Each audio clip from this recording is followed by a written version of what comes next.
Namaste, Jai Bharat. International politics is neither innocent nor simple as it may appear. There are lot of unknown intricacies of complications behind the functioning of international politics, which is based on a structural existence. On the one, it's very simple from one angle, that is, there are powerful countries in the world who had been continuing powerfully for quite some time, and they would continue to be powerful. That's one point. They would continue to be powerful for all eternity. That is their desire. That's a desiderate. Now, it will disturb them when someone else is apparently assuming power. So, their first instinct is to destroy someone else becoming more powerful, or at least powerful, simply powerful.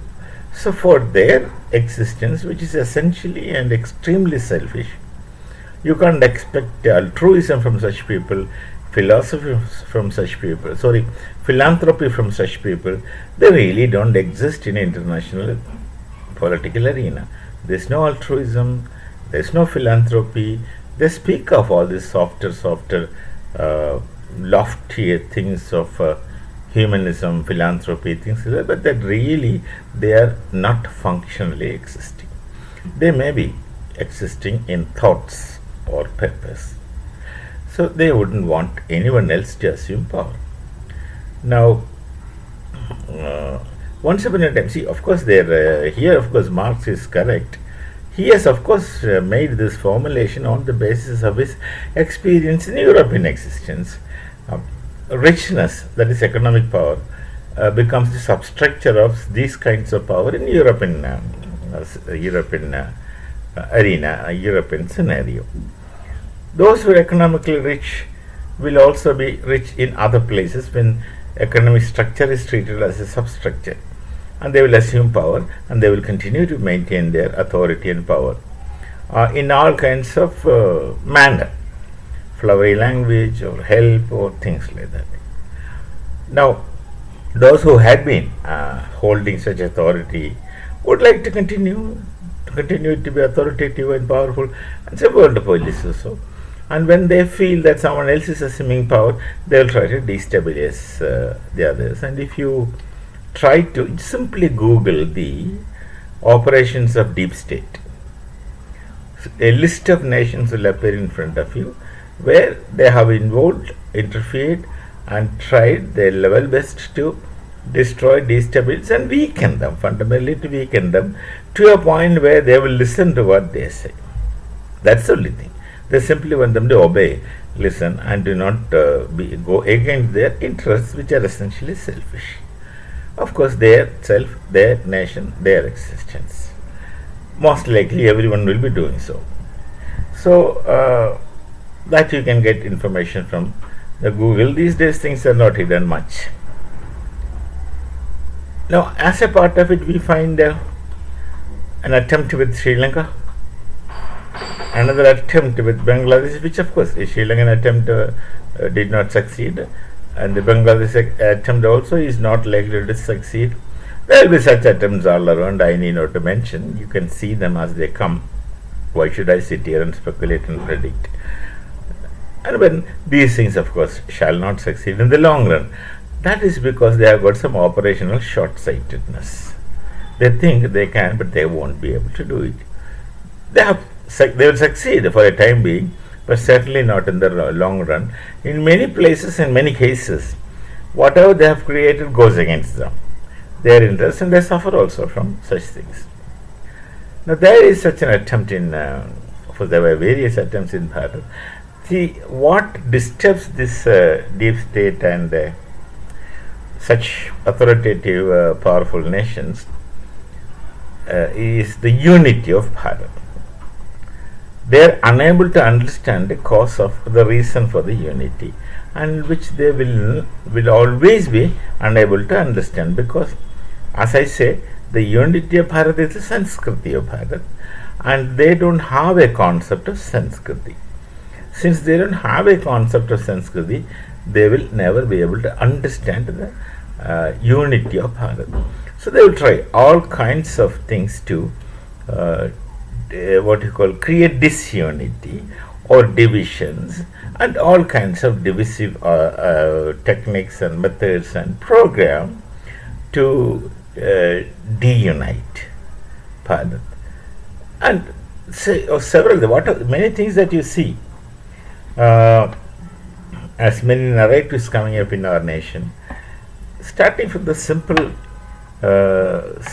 method of creating a Citizen Amendment Act agitation, the farmers agitation, and then the Manipur agitation. Now, these things are directly or indirectly supported, aided, and helped and fueled by such people who would want to create divisions in Bharat and rifts. So they expect the unity of Bharat to get weakened.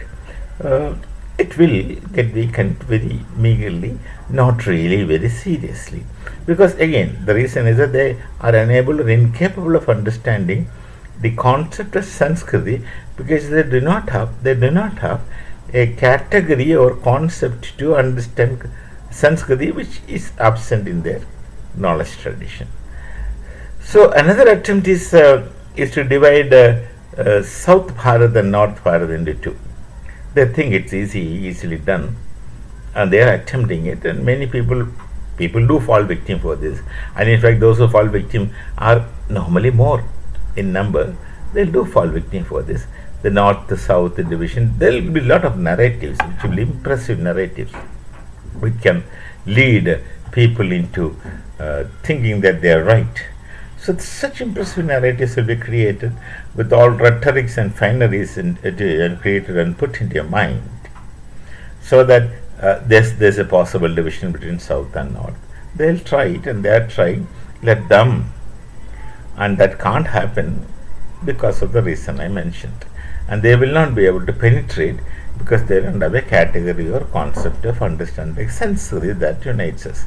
So these things shall continue to be around us, because people see that Bharat suddenly, for last 10 years, is emerging an economic power, slowly, suddenly, with their perspective.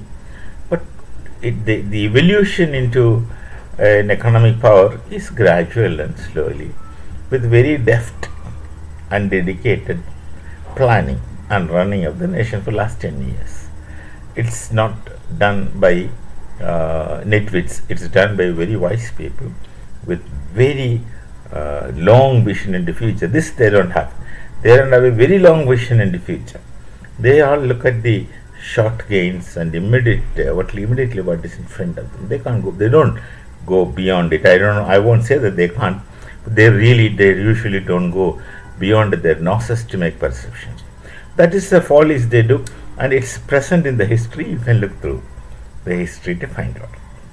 So they will look for immediate gains. Bharat is emerging an economic power slowly, and this emergence of Bharat as an economic power has implications. They won't be able to control us. Even before, they were not able to control us explicitly, but they had planted many puppets in our nation who would be listen to their policies. You can imagine who are the people till last regime. They have their people, they simply wanted their people to sit here and do whatever they will ask them to do. That's it. And a lot of interferences they will do, given time and space. So this emergence of Bharat as a superpower not superpower, sorry, how there is an economic power, will have its other implications of a strong nation. And the strength of the nation is based on the unity of the nation. And of course, which I think they should know, the togetherness of the unity of a society is insisted on very powerfully and explicitly in the last Sukta of the last Mandala of the Rig Veda itself. So this unity and togetherness is an essential ingredient in Bharatiya Sanskriti, that is how the Rig Veda concludes, asking you to be staying together, staying united. Look at the last Sukta of Rig Veda and see Rigvedic Suktas or any Vedic Suktas are such that it gets new meaning given time and space. They will get unfolded given time and space. That's why Aurobindo finally said, after trying to create a book, Secret of the Vedas, he finally says, go to a teacher, because given the time and space, only a living teacher can explore and explain and interpret. So unity and togetherness is important, and that is built into our knowledge tradition. Anyone who is trying to understand the knowledge tradition should immediately and instantly and at once know this. So this unity has to be destroyed. They will make all attempts to destroy the unity. And another thing is the Indo-Pacific region. The people are afraid. Such powerful nations are afraid that Bharat will have a considerable influence on the Indo-Pacific region, and everyone is interested in Indo-Pacific region for their own reasons and their own understandings. So they are fearful and afraid that Bharat, if it has more authority on this area, they will somehow lose things. That is only because they have not understood the essentially inherent nature of Bharat, that we don't put our hands in somebody else's food or somebody else's affair. That had never been in our case, and that had never been in our history, and we had been suffering only because of that. Otherwise, once the richest society in the entire world, that is, you can't compare with others, and the riches of Bharat became so over 1,000 years, 1,000+ years time, through loot, exhaustion, and soppy and fineries and talks, beautiful talks, and taking advantage of the trust of Hindus. People have abused the trust of Hindus. It's there in the history. They have abused our Sanskriti. They have taken advantage. All these things. Finally, so we become not very economically strong. It's only recently that we are emerging as an economic power. But if you look at the history of Bharat, we have never put our hands in somebody's affair. We have never put our noses in somebody else's affair. And we don't want also to be a power in the world other than for our legitimate existence. That, of course, we would exist meaningfully and legitimately. Other than for that, we are not interested in others. We don't want the people to listen to us. Look at the last, how Arjuna concludes his talk with. Bhagavan Shri Krishna concludes his talk with Arjuna in the Bhagavad Gita. Bhagavan says that, look, Arjuna, I have given you everything that I know. He doesn't say that everything that he knows. Arjuna, I gave you all things. Now it is up to you to pick and choose and act. That's it. That is our attitude. It's up to you to behave in whichever way you want. We would say what we have to say, and that's it. So these kinds of things take place. And who are the greatest soldiers to defeat this attempt to divide Bharat, attempt to make divisive narratives? People are even talking about castes into the forces, and they even talking about castes in movie stars. how many stars from this caste, these kinds of foolish narratives people are doing. So the only soldiers who can fight this is each citizen of this Bharat, each citizen of this nation, and each citizen is a potential soldier, and not only potential soldier, a powerful soldier who would attack and react to these narratives. Only thing always bear in mind that the unity of Bharat is your existence. Your existence in the sense you should exist meaningfully with the Sanskriti of Bharat.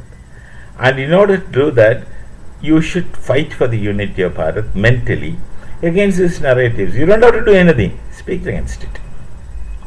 Whenever somebody puts that narratives in front of you, remember, in most cases, those who put this such narratives in front of you of disunity or divisions, they are inadvertently doing it. They are not aware that they're acting as instruments in the hands of some power behind. They're doing it inadvertently. They think it is right. So you have to talk to them that you're wrong. And that mission you take up in your life. Every step, be it in the railway station, be it in the post office, be it in your office, be it anywhere, when anyone talks like that, please try to talk to him in the normal sanskaric manner. That भाई इतना सही नहीं, इतना मत कहिए, ये गलत है. There is a way of talking. You please do that. So this is a request to all my fellow citizens. I've done my time. You are young. That's another greatest aspect of Bharat. We are the youngest nation. The youths, our another strength is our youth. Of course, our strength is the Vedas and Upanishads, and the instructions from there of remaining united. But we also have the strength of the youth. We are a young nation, and this vitality and the virulent youth is sufficient to resist this kind of things to a great extent. You should live in that manner. Whenever there are divisive forces in operation, you should be careful and react to that. Keep it as a mission, and we meet again with some other thoughts. Namaste. Jai Bharat. Jai Siya Ram.